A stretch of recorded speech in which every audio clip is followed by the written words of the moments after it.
Still today I opened this Christmas calendar,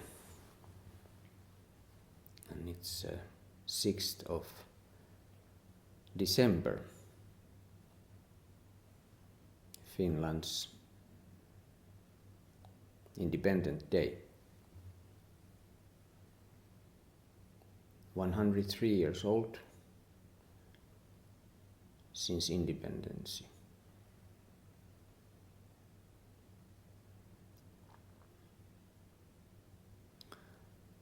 This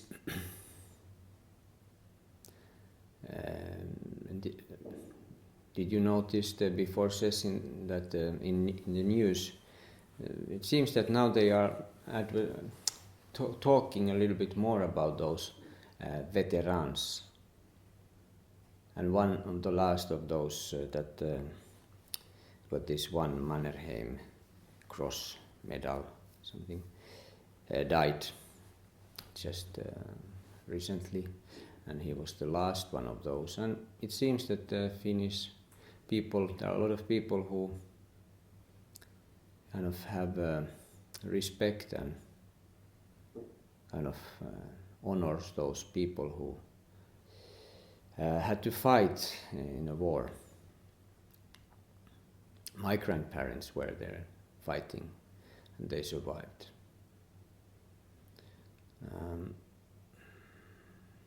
So war is not so far.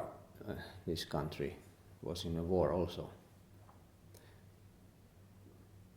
And there are some 6,000, around 6,000 veterans, like war soldiers in Finland still alive.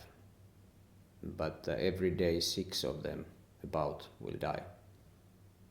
So there are one day no more soldiers left, those old ones.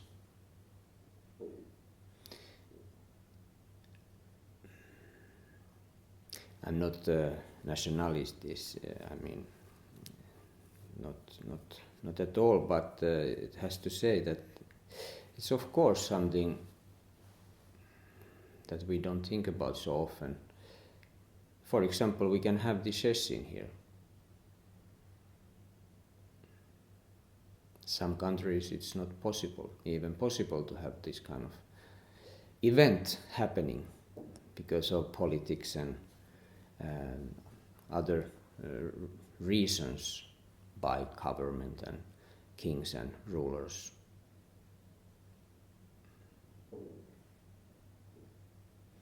Also, COVID situation is not too bad, so we could really have this small session, which I'm very grateful for.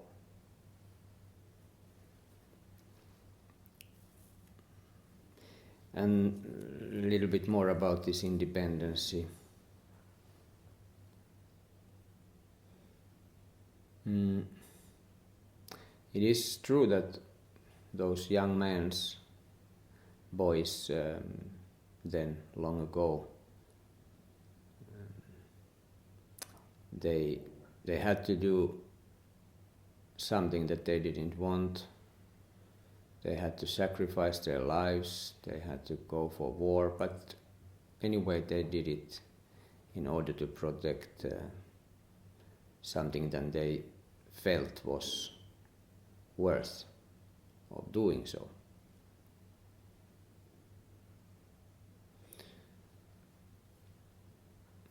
So we are grateful for that, but war is of course a terrible thing. As was told in last session, that bell, big bell in the entrance also comes from the war zone, most likely. It comes from Hiroshima. And it's been there like more than 100, almost 130 years old bell.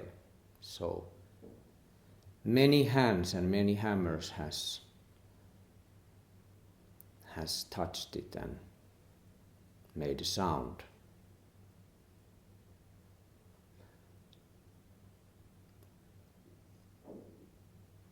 So and there is this sometimes a little bit noticeable but very minor little cracking sound, and I think it is also kind of a reminder that there is always this little cracking sound everywhere, because we are not perfectly in peace and harmony.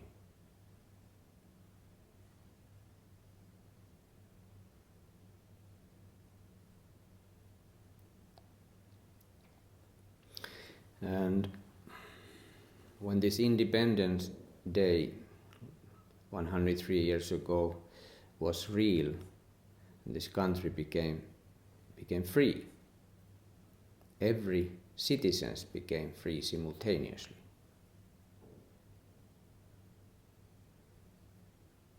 Not just one high-ranking politics or soldiers, but every children and everybody, every dog, every tree, every rock, every lake became free at the same time.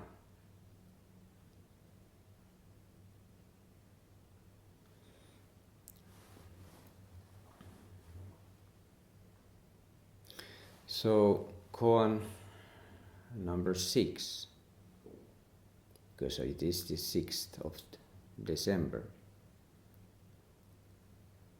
We have here 2 koans that are number 6. One is from Hekikanroku and one is from Mumokan.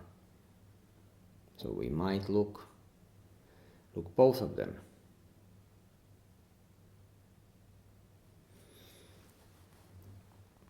Hekikanroku has koan, Umon's every day is a good day. The case goes, Umon addressed the assembly, saying, I don't ask you about the days before the 15th of the month, but what about after the 15th? Give me a word about those days. Umon himself answered for everyone. Every day is a good day.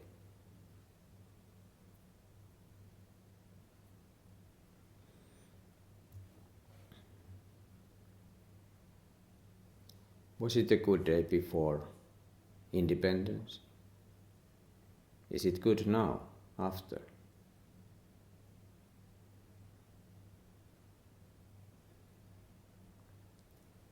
Is it a good day when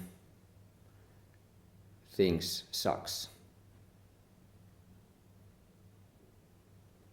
When we feel down, when we feel angry,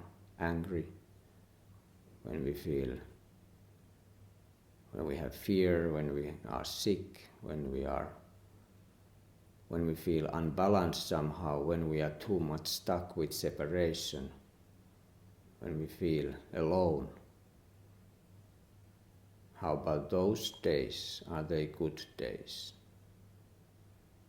It almost sounds like this Master Umon is not quite okay. Doesn't understand that this life is not so good. Of course, that's not the case, but we also sometimes we do say, maybe some old aunt or some grandmother or mother or somebody we know always saying, "Oh, it's so good day. It's a wonderful day today, isn't it?" But you don't believe. It's just beautiful words, perhaps trying to cover up something. Let's don't talk about those ugly things. Let's decide that it's a good day, isn't it? Let's have a cup of tea and let's pretend a little bit together.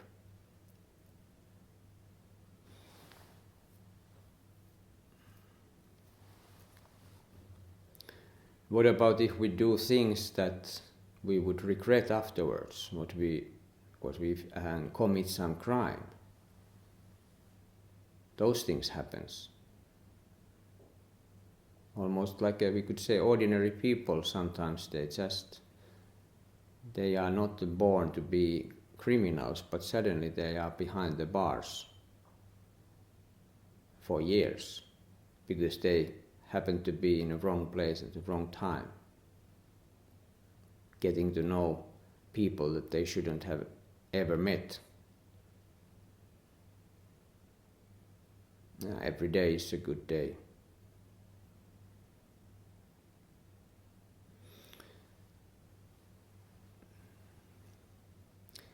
It is so that whatever happens, whatever we have done, whatever is, we shouldn't run away. We shouldn't run away what is done. Not turning our backs, not running away from those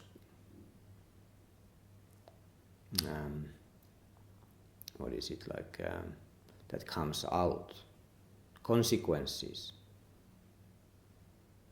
There are consequences, and we must take responsibility what has happened.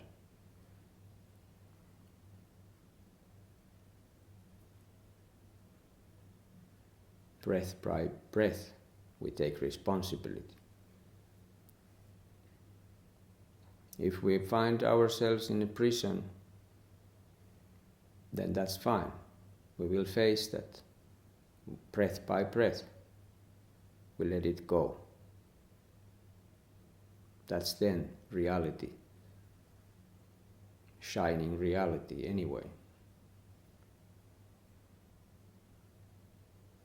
But in order to do so, we can say that it's a high level achievement. It needs a lot of practice. It needs emptiness in order to being able to say every day is a good day.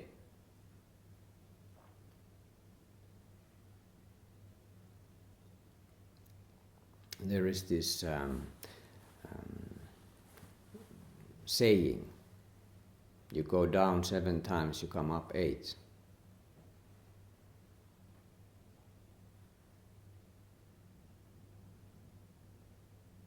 This Bodhidharma doll is like such, always bumps up. No legs, so it's a round bottom and it comes up always.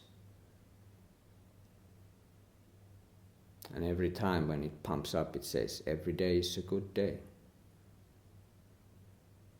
Even today is a good day. Even just now is a good day. It opens to all directions. It doesn't end or beginning. No end, no beginning.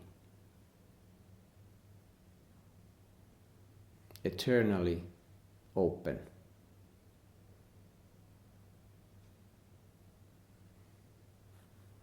If we stick with some details, it's terrible, of course, if we can't let go. But it's not easy, anyway.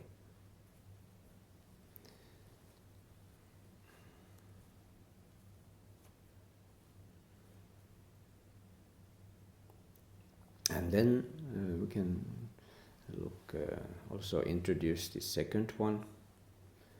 The Buddha holds up a flower. Momonkan, number 6.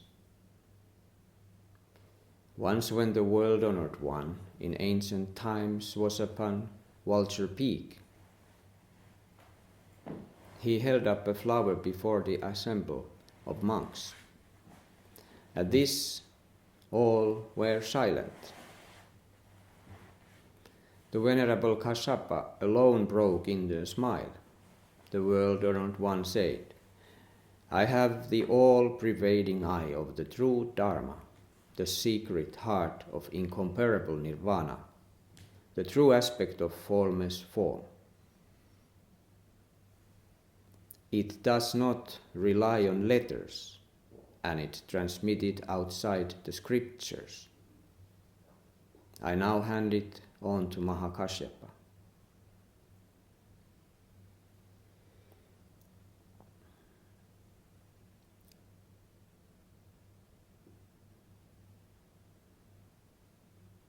Where is this Vulture Peak?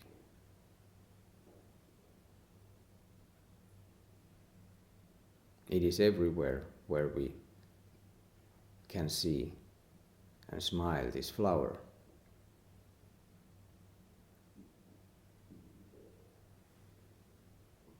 There's one story that actually puts together these two koans.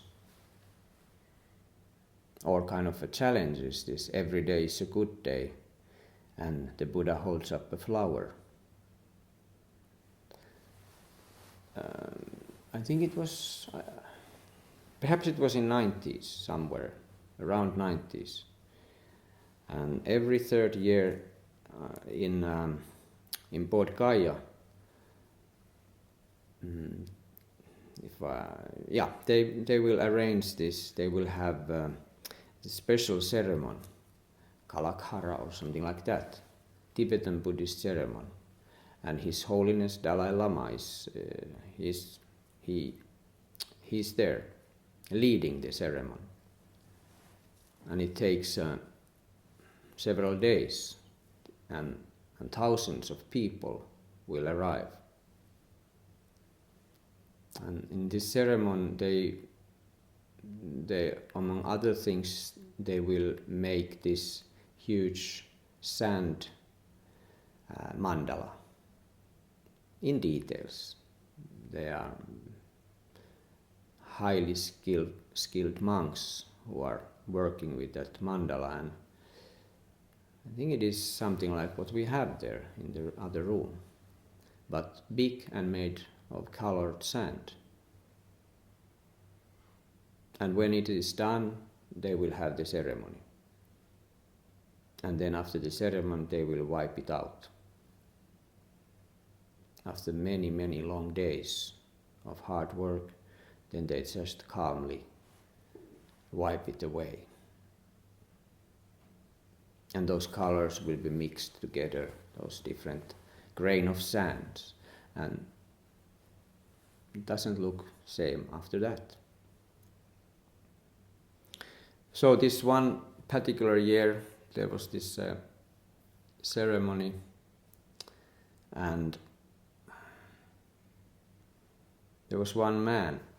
They interviewed him. Actually, not only one, but this one they interviewed, and he came from another part of Tibet, like a very far, and he had traveled already 3 years to come to this meeting. He couldn't speak this language that these other people understood, so they need several translators in order to understand what was his dialect and what he was talking about. But anyway, he was a very dedicated Buddhist practitioner, and he had traveled this 3 years long trip.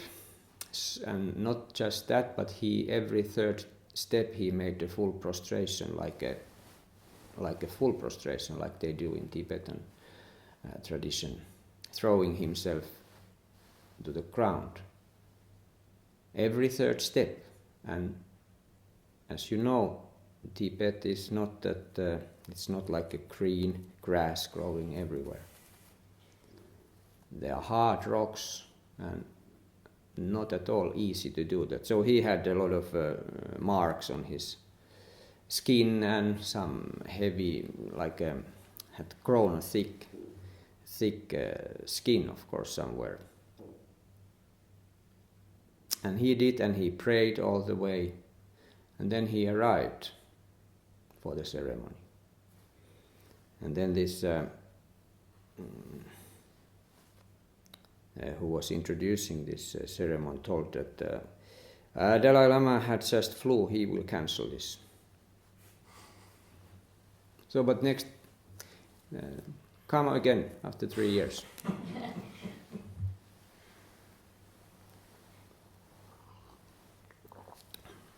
But I don't know how disappointed he was, but he anyhow looked at every day is a good day. Okay, it's cancelled, no? Okay, I will crawl back to home.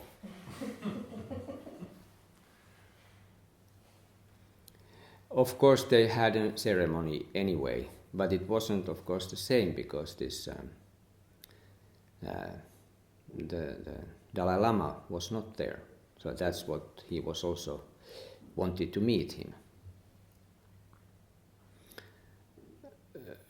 So it was, there was some kind of so here we have also Buddha sitting on the mountain and giving a ceremony. And at this koan, it takes place somewhere. Buddha was already very famous, a little bit like His Holiness Dalai Lama.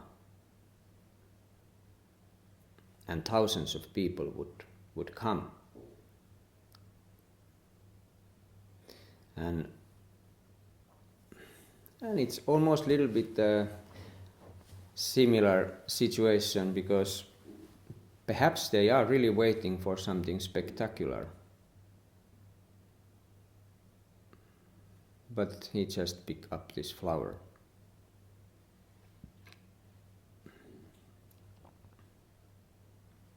Okay, I traveled here for,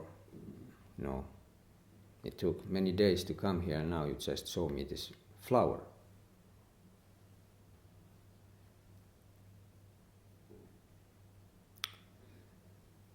But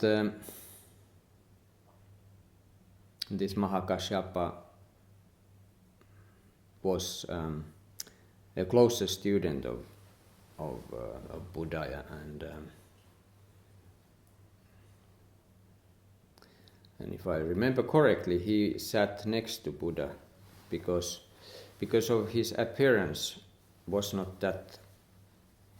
He was a little bit shabby. His robe wasn't as fancy as mine, I think. And people didn't respect him because he looked a little bit like a beggar or something, and that's why Buddha asked him to sit next to him, because he knew his practice.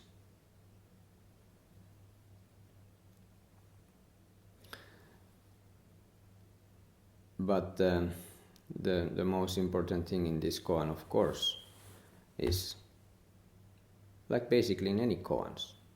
It doesn't rely on letters, and it is transmitted outside the scriptures.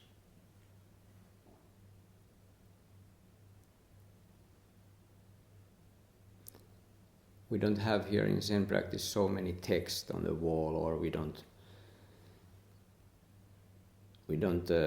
put so much emphasis on the words. We don't read during session. We don't do study work. We don't write down events and names and sayings. And why so?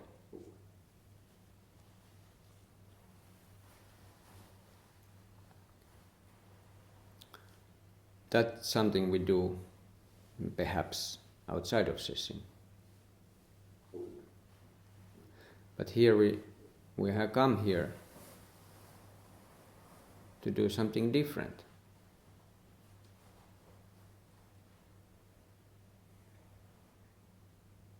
To knock down the wall of ideas. Knock down the wall of words and concepts and ideas and philosophies and theories, analysis.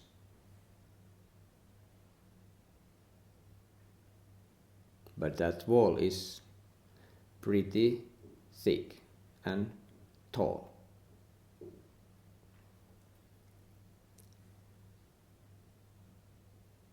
But if we breathe against it gently, there will be hole.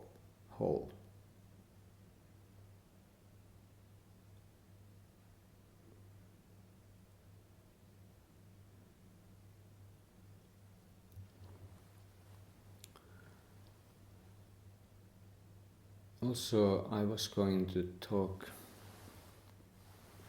a little bit of this affirming faith in mind, which we chant every day. And since it is in Finnish, here it's interesting because now it really, after these few days of Sazen, it's kind of record sometimes in my head. I can hear it. Words are just going around there. But I like it. It's a good text. Although it doesn't transmit anything, but it still gives some inspiration. But here I will use English version, and this English version doesn't come from Rochester. It's just D.T. Suzuki who translated it, and it's not here entirely, but just few sentences here and there. Because I noticed that when it's a different translation, or I've never seen this before, so it little bit makes it different, a new angle, aspect.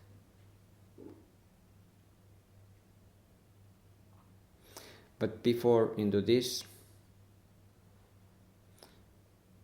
few words about Sensan. That is one. That's his name, who supposedly wrote this text.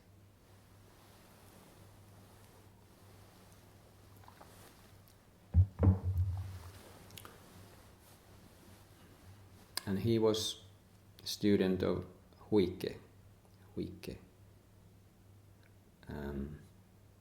who was a student of Bodhidharma. And Bodhidharma was the one who said that this is nothing to do with letters and it's transmitted outside the scriptures, this Zen practice, this thing. So we are very close to the fountain where this was flowing and is still flowing, streaming out.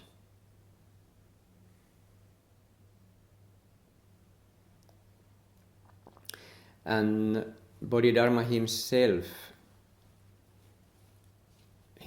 was sitting there in the cave, and he met his finally his successor, who cut off his arm in order to show how serious he was. And then in turns when Huike was transmitting this jewel outside of scriptures, his student Senjan suffered also illness, leper. So sometimes people, I think, have made some nasty jokes about how this Zen started with those people who were losing limbs, and first Bodhidharma cut off his eyelids, and then student cut off his arm, and then was this leper. And so, but perhaps that also shows something quite interesting, that this practice up in the mountains, it wasn't for those people who were bold and beauty, how you say. It wasn't, those people weren't, they had some suffering that they were facing. They weren't looking for nothing less than freedom from suffering. Perhaps that's why they had lost something already. No arm, no eyelids, bad skin because of leper, or maybe some fingers were missing. And other problems, not of course just physical. A lot of troubles. They finally made their way up to the mountain, and that wasn't easy journey to go there, to practice even. You had to really, really want to do this.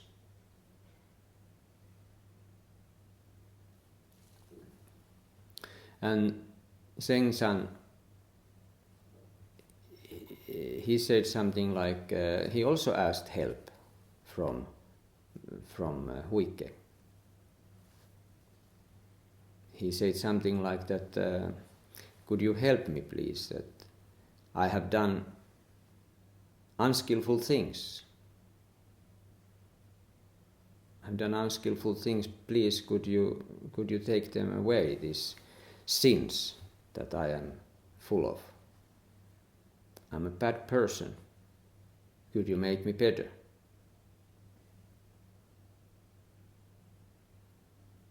And it's a little bit parallel story with Bodhidharma and Huike, like this Huike and Seng-san. But then Huike says him, okay, could you bring those sins here?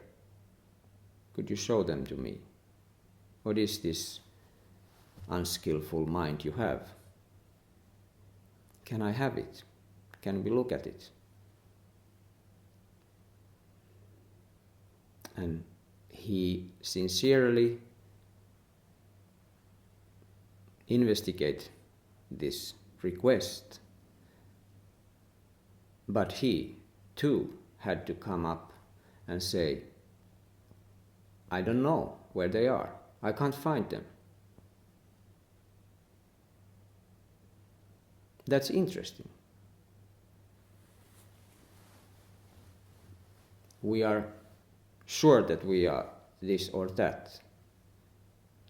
But then we start to look closer and closer. It's more hard to find anything solid that we could bring up and say, this is it. This is this mistake. This is my mind, bad mind. And then Huike said, okay, I helped you. It's not there.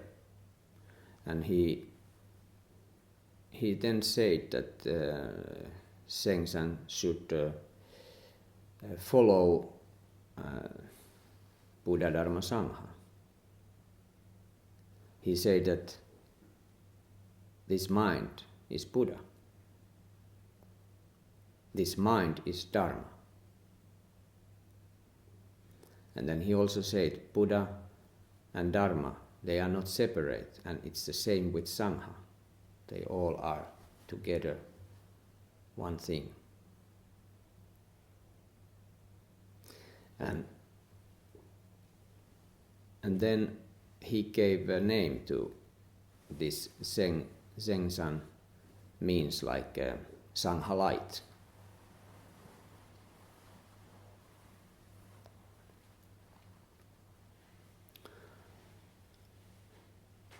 And the Sangha light died around 606, if he was ever existing even.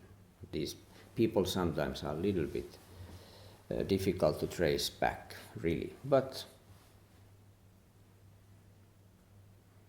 and this Seng-san was a third patriarch. If we read from, for example, Denkoroku, then he is their number 3. I should have here some little text.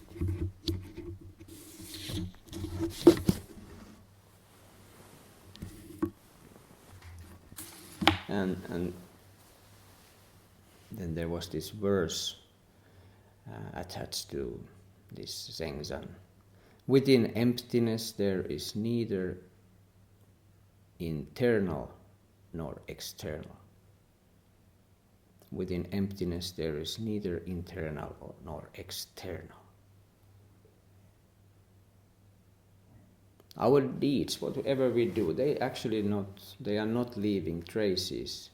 If it's emptiness, there are no traces left. But we think there are traces. We think we have left so many traces. But in truth, there are no traces. Mind and Buddha is just same. All this Dharma Sangha, same. It's not a thing here. There is actually nothing in this room that we can really take a hold. Except this.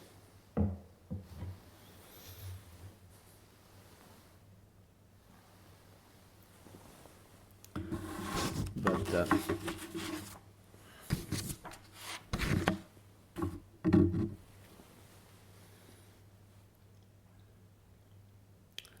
this Rohatsu Sesshin has shown us one thing.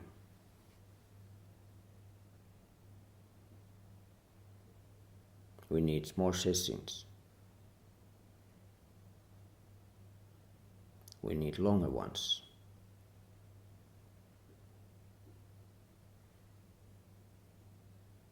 We want to practice.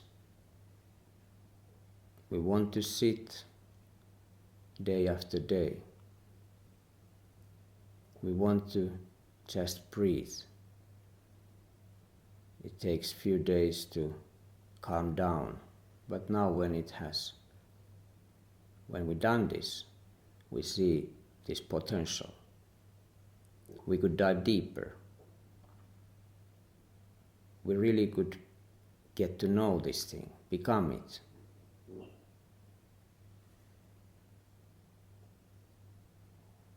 And we could see that this breath doesn't start or end.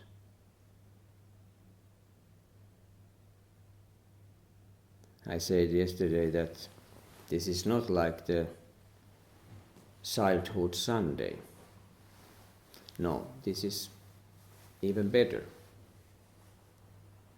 Or this is childhood Sunday.